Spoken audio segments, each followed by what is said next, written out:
Hello everyone. तो last class में हमने जो है हमारे चैप्टर 7 की एक्सरसाइज 7.2 कंप्लीट कर ली है। ठीक है, उसके बाद हमारे पास जो है थ्योरम हमारे पास 7.4 आ जाती है। एस कॉन्ग्रुएंसी रूल, मतलब side side side congruency rule. इसमें क्या है हमारे पास, अगर दो ट्रायंगल है हमारे पास अगर दो ट्रायंगल हैं ABC और ट्रायंगल PQR, PQR, ठीक है। अगर हमारे पास दो ट्रायंगल है ABC और PQR, अगर इन दोनों ट्रायंगल में इनकी कोरस्पोंडिंग साइड जो है वो इक्वल है, अगर तीनों कोरस्पोंडिंग साइड जो है वो इक्वल है, मैं बोल रहा हूँ कोरस्पोंडिंग साइड। जैसे अगर मैं इस ट्रायंगल का नाम ट्रायंगल ABC रख लिया, ठीक है, और दूसरी ट्रायंगल का नाम अगर ट्रायंगल PQR है, ठीक है, तो इनकी कोरस्पोंडिंग साइड अगर हमारे पास AB is equal to PQ, अगर AB is equal to PQ हमें गिवन है, दूसरा BC is equal to QR हमें गिवन है, और तीसरी हो जाएगी AC is equal to PR। अगर तीनों साइडें इक्वल हैं तो हम कह सकते हैं कि by S congruency rule by S congruency rule triangle ABC जो है हमारी कॉन्ग्रुएंट हो जाएगी ट्रायंगल PQR के, ठीक है। तो ये हमारा है एस कॉन्ग्रुएंसी रूल। इसको हम कैसे कर सकते हैं, देखो प्रूफ तो इस थ्योरम का 7.4 का और 7.5 जो है RHS कॉन्ग्रुएंसी रूल, ये आपके सिलेबस में नहीं है, बट इसको अगर देखना है तो ट्रायंगल बना लो आप। मान लो कि तीन साइडें लेके 3, 4, 5 जैसे अगर लेते हैं कि एक ट्रायंगल की साइड 3 सेंटीमीटर, एक की 4 सेंटीमीटर और एक की 5 सेंटीमीटर लेके एक ट्रायंगल बना लो, ठीक है। पेज पे ट्रायंगल बना लो और उसको कट करो। एक फिर ऐसे ही वही साइड लेके दूसरी ट्रायंगल बना लो। अगर वो दोनों को क्या है, जैसे मैंने कॉन्ग्रुएंसी में आपको बताया था कि वो कवर कर लेंगी, ऐसे एक ट्रायंगल जो है, जैसे ये हैंड ने दूसरे हैंड को कवर कर लिया, ऐसे ही इस ट्रायंगल को मान लो इसके ऊपर रखते हैं, सेम साइज़ की है तो वो डायमेंशन अगर सेम है तो उसको कवर कर लेगी, तो इसका मतलब ये कॉन्ग्रुएंट होगी। और कॉन्ग्रुएंट हो जाती है तो CPCT से corresponding part of congruent triangle हम कह सकते हैं बाय CPCT हम कह सकते हैं कि कोरस्पोंडिंग एंगल भी इक्वल होंगे। कोरस्पोंडिंग एंगल मतलब angle A is equal to, angle A होगा हमारा एंगल P के इक्वल, एंगल B जो है हमारा एंगल Q के इक्वल, और एंगल C जो है वो एंगल R के इक्वल होगा हमारा, ठीक है। तो ये है हमारे पास एस कॉन्ग्रुएंसी रूल, ठीक, जो कि हमारी थ्योरम 7.4 है। इसके बाद हमारे पास है थ्योरम 7.5 जो हम नेक्स्ट पेज पे देखेंगे। थ्योरम नेक्स्ट है हमारी थ्योरम 7.5 जो है RHS कॉन्ग्रुएंसी रूल। RHS मतलब R मतलब राइट एंगल, H मतलब हाइपोटेनस, S मतलब की साइड। अगर हमारे पास if in two right triangle, अगर हमारे पास दो राइट एंगल ट्रायंगल हैं, राइट एंगल मतलब कि एक एंगल जो है वो 90 डिग्री का है उन पे, ठीक है।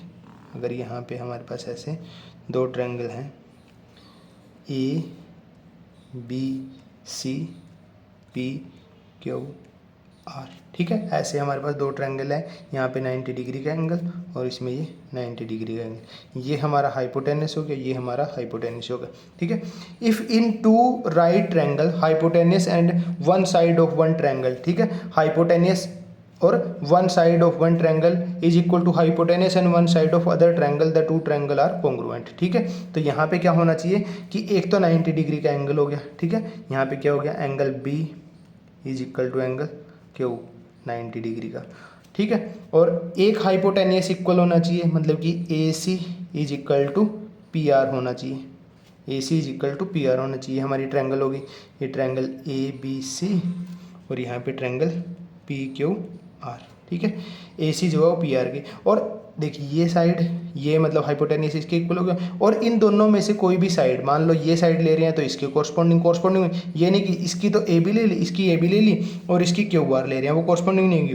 AB की कोरस्पोंडिंग PQ ही है, या तो ये साइड इसके इक्वल ले लो या फिर BC QR के इक्वल ले लो। मान लो यहाँ पे हम बोलते हैं कि AB is equal to PR, नहीं PQ, AB is equal to PQ, या तो ये ले लो या फिर ऐसे ले लो BC is equal to QR, ठीक है। ये कंडीशन ये होनी चाहिए और इन दोनों में से कोई भी एक होनी चाहिए, इन दोनों में से कोई भी एक होनी चाहिए, ठीक है। तो हम कह सकते हैं by R H S, by R H S, R मतलब कि राइट एंगल, एच मतलब कि हाइपोटेनिस। ये तो देखो हाइपोटेनिस तो जरूरी है, 90 डिग्री का एंगल और हाइपोटेनिस तो जरूरी है। साइड कौन सी हो, ये साइड है तो इसके साथ ये साइड है तो इसके साथ ये। तो by R H S, by R H S हम कह सकते हैं by R H S congruency, congruency rule, by R H S congruency rule हम कह सकते हैं कि ट्रायंगल जो है हमारी, ट्रायंगल हमारी A B C congruent triangle P Q R, ठीक है। तो ये हमारी क्या हो जाएंगी, कॉन्ग्रुएंट हो जाएगी। और कॉन्ग्रुएंट हो जाएंगी तो by C P C T हम कह सकते हैं अगर हमने ये साइड लिया है तो ये भी हमारी इक्वल हो जाएगी, ठीक है। ये एंगल तो हमारे इक्वल है, ये एंगल इस एंगल के इक्वल हो जाएगा और ये वाला आर एंगल हमारा सी एंगल के इक्वल हो जाएगा, ठीक है। तो ये थी हमारी theorem 7.5 are H S congruency. तो यहाँ पे थ्योरी पार्ट जो वो चैप्टर हमारे 7th का कंप्लीट होता है। सबसे पहले हमने पढ़ा, अगर हम रिकैप करें, अगर रिकैप करें तो सबसे पहले हमने क्या पढ़ा था, सबसे पहले पढ़ा था हमने S A S congruency, side angle side congruency पढ़ी थी, ठीक है। उसके बाद पढ़ा था हमने एंगल साइड एंगल कॉन्ग्रुएंसी, ठीक है, या इसको एंगल एंगल साइड कॉन्ग्रुएंसी भी हो जाता है। अगर साइड इंक्लूडेड है तो एंगल साइड एंगल, अगर साइड इंक्लूडेड नहीं है तो हमारे पास एंगल एंगल साइड कॉन्ग्रुएंसी हो जाती है, ठीक है। उसके बाद हमारे पास थी, उसके बाद हमने पढ़ा है कि आइसोसेलेस ट्रायंगल के बारे में, आइसोसेलेस ट्रायंगल के बारे में कि अगर दो साइडें इक्वल हैं तो एंगल इक्वल हो जाएंगे उनके सामने के, और एंगल इक्वल हैं तो उनके सामने की साइडें इक्वल हो जाएंगी, ठीक है।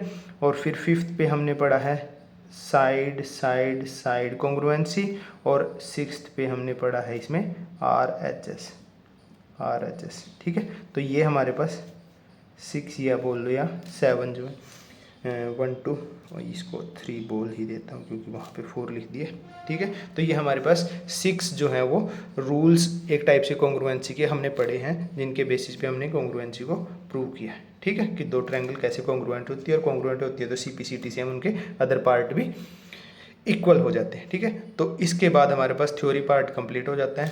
अब हम क्या है कि जो एस कॉन्ग्रुएंसी और RHS है इस पे बेस्ड, या इनमें से भी कोई अगर रूल अप्लाई होता है तो उस पर बेस्ड कुछ प्रैक्टिस क्वेश्चन करेंगे। उसके बाद फिर एग्जाम्पल हमारे 7 और 8, और उसके बाद एक्सरसाइज 7.3, फिर हमारा चैप्टर जो है वो कंप्लीट हो जाएगा। ओके, तो यहाँ पे theory part complete. Thank you.